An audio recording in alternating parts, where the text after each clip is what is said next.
Satang Prasanga.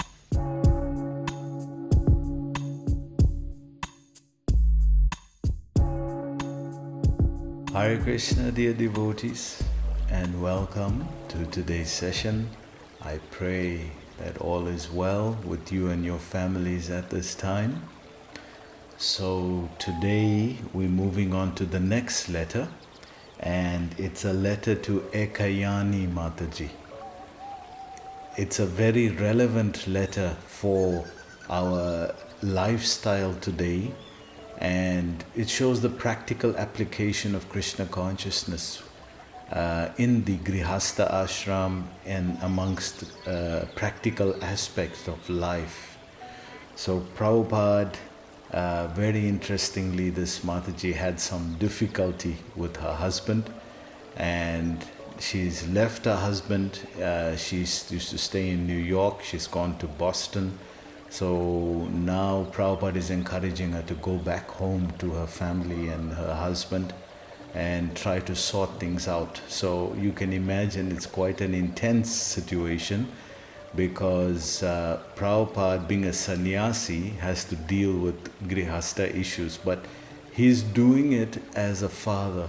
He's doing it more like a grandfather, actually, and is very encouraging. So let's see how he helps her to understand the situations. So this is a letter to Ekayani Mataji, and reads as follows: London, 31st August 1971, and Prabhupada's classic numeric reversal of the date, 71/8/31. And he writes here: My dear Ekayani, please accept my blessings.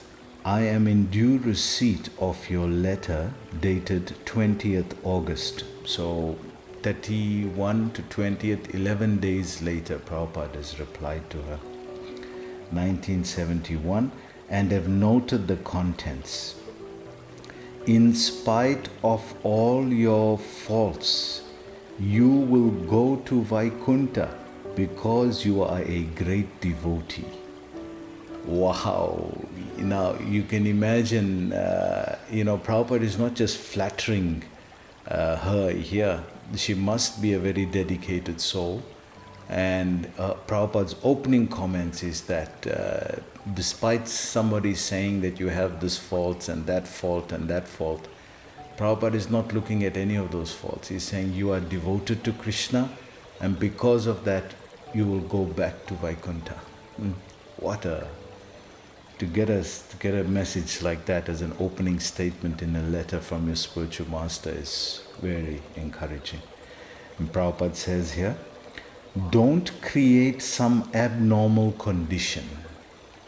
So what he's saying to her is, what you're doing now is not normal. This is abnormal. You're leaving your family, you're running away, you're going to another city and staying with some people there. And whoever it may be, it could have been relatives, I don't know. But you're leaving your family here and you're being irresponsible. This is an abnormal condition and don't do this. Little strong there. Prabhupada gets even more stronger. Let's see here. Please go back to your husband and live peacefully and execute Krishna consciousness together. So he's indirectly saying this is the secret. Just keep Krishna in the center. No matter what's happening around you, we've seen the history of devotees in Mahabharata, in Ramayana, in different situations, Bhagavad Gita, that the whole thing is traumatic and just going crazy around you. But just keep Krishna in the center. Things will improve as long as Krishna is in the center. So Prabhupada is saying that, and then he says, he will also not take sannyas order out of frustration. This is a difficult one. I'm just being a bit facetious here and laughing, but it's a serious issue. The devotee feels that Grihastha ashram is not working out.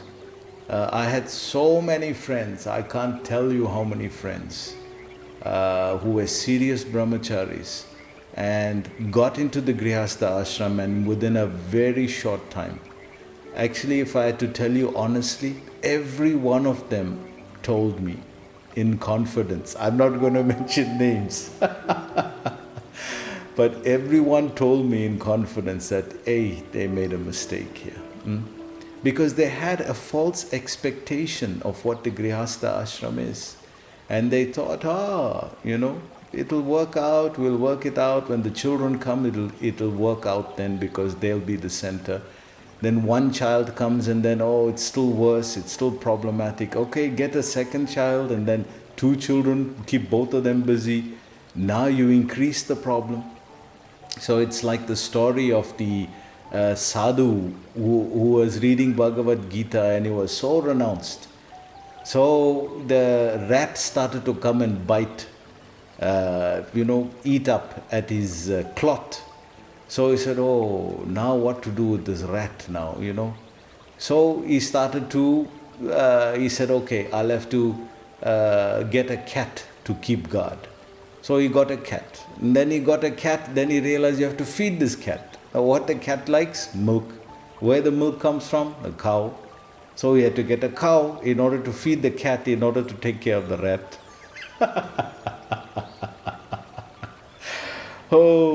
Complications of life. Now, who's going to take care of the cow now? Now you need somebody to take care of the cow, and usually the lady of the house, she does that. So he had to get married again. So just to take care of that one cloth, look at the complication that happens in his life. He had to because the rat was biting at his cloth, he had to get a cat to take care of the cat, he had to get a cow to take care of the cow, he had to get a wife. So he got entangled again. So this is how life is. So Prabhupada is warning that be careful, make your life Krishna conscious, and just go through these hardships. Whatever is there, remember you have children involved. Remember also, you are an example of Krishna's devotee. So if you're an example of Krishna's devotee, what is the example we're setting in society? And ISKCON doesn't have a good record when it comes to divorces. Actually, they have one of the highest rates. So it shows that, we just can't tolerate, we just can't work things out. So both ashrams is difficult. I can tell you, both ashrams are difficult. You think being a celibate person or just being a brahmachari is easy? It's not easy. It has its challenges. So you either tolerate that, being celibate, or you tolerate another person. You choose. It's either from the frying pan into the fire. You choose which is more comfortable, the frying pan or the fire. That is life. That is life. So we have to face it, and we have to move on in Krishna consciousness, because these things can distract us so much that we completely lose focus of what we here for and what we're supposed to do. So Prabhupada is saying, keep Krishna in the center. You are an intelligent girl and an advanced student. Again, he's kind of praising, but he's acknowledging her and saying, you're forgetting these things about you. You are an intelligent girl. If you continue in Krishna consciousness, you will go back to Vaikuntha. These are so encouraging. You should know that our main business is Krishna consciousness. So again he's reiterating, you're not focusing on the main business, you're focusing on the peripheral. And therefore that is becoming highlighted in your life, and it's becoming the center of your attention, therefore it's giving you so much a problem. Make Krishna the center of your life. And then he goes on to say, so fighting between husband and wife is not to be taken very seriously. You're gonna have your issues. That's how it is. That's the way life is. But you got to work it out and understand each other. I think the greatest difficulty that you'll face there is expectations. If we clarify expectations, what do you expect from your husband and what does your husband expect from you? That is very important. Clarify those expectations, because if you have a false expectation, he doesn't know, she doesn't know. Nobody can read anybody's mind. So it needs to be spoken. It needs to be, this is what I expect. And be reasonable. Remember, the other person, you are trying to create another person like you. You can't do that. There's only one person like you. So that person is just compromising their life just to make you happy. And you have to compromise your life to make that person happy. One of the two. It's a give and take. If it's no give and take, then this is the result. So Prabhupada goes on to say, so if you have any respect for me, oh wow. Prabhupada is really now, it's a very serious issue now. He is saying, if you have any respect for me, I request you not to quarrel with your husband. Wow. Now this is becoming Guru's order. And this is serious, because the spiritual master, when he tells you something and it's an order, if you disobey it, it becomes Guru Avagya. It becomes offense to the spiritual master. And if that happens, then spiritual life becomes a real problem. So now Prabhupada usually doesn't write like this, and usually gurus don't say directly, I'm ordering you to do this. Because if you don't do it, then it becomes a serious offense to you. So, but Prabhupada is directly saying here, this is you're going back and tolerating the difficulty with your husband. If you don't do it, it's like disrespecting me. Wow, it's a serious one, hey? Prabhupada is saying here then, live peacefully, chant Hare Krishna and try to serve the cause as best possible. So again, Prabhupada twice he said, put Krishna in the center. Now he's saying, try to serve the cause. Again, Krishna's mission. The cause is Krishna's mission. So 3 times in this thus far, Prabhupada has told her, your solution is to center Krishna. Put Krishna in the center and work from there. Prabhupada goes on to say, I am very glad that your mother is also taking interest in Krishna consciousness. That is very good. As you have to leave Boston very soon, it is better that you go immediately to New York. So she probably stays in New York. She's left home and gone to Boston. Now Prabhupada is saying, go back home, go back to New York. And live peacefully with your husband. That is my order. Ooh, wow. Now from being Prabhupada saying, if you don't do this, it will be disrespectful. Now he's saying, this is my order. This is very, very serious now. Now this is not a matter of choice anymore. Prabhupada is really trying to save this marriage and trying to save these. They're probably young devotees, you don't blame them. They're probably young devotees that really don't have maturity and experience in life to understand the subtleties of marriage life. What responsibility it takes in order to complete and fulfill the marriage life. So Prabhupada, it says here, I hope you will not disobey me. Oh, wow. These are just like thunderbolts. First he's saying, this is my order. And then he reiterates, I hope you will not disobey me. That means he really wants you to just go back home. Wow. I've never heard Prabhupada write like this before. This is really strong. Prabhupada says, so far your questions, so she asked Prabhupada a few questions, let's see. Any tune can be used when it is in relationship with Krishna, that makes it bona fide. So she probably asked about different tunes in singing Mahamantra. Prabhupada says, any tune as long as it's in connection with Krishna. Some precautionary measures should be taken to keep bugs from the altar and deity. You cannot allow them to disturb the deity. Best is that you try to catch them and throw them out rather than kill them. But if killing them is the only alternative, what can be done?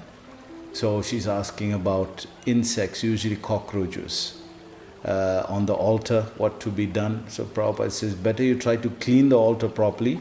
Don't leave any wipe. That's why we wipe the altar so frequently, to make sure that there's no food around or any grains, drops of food that have fallen. And if still cockroaches are coming, then you're going to have to spray them. But that is not the first choice. Then she asks about Tulsi. Tulsi plants are liberated souls. Wow, just see. So if you have a Tulsi plant at home, this is already, you have the association of a liberated soul. Wow. Prabhupada is saying it. Tulsi plants are liberated souls who want to serve Krishna in that way. Anyone who even desires to serve Krishna is liberated. That means even if you're having the desire to serve Krishna, Prabhupada is saying you are liberated. But liberated doesn't mean you go back to Golok. Means you have the propensity to be free from any material entanglement.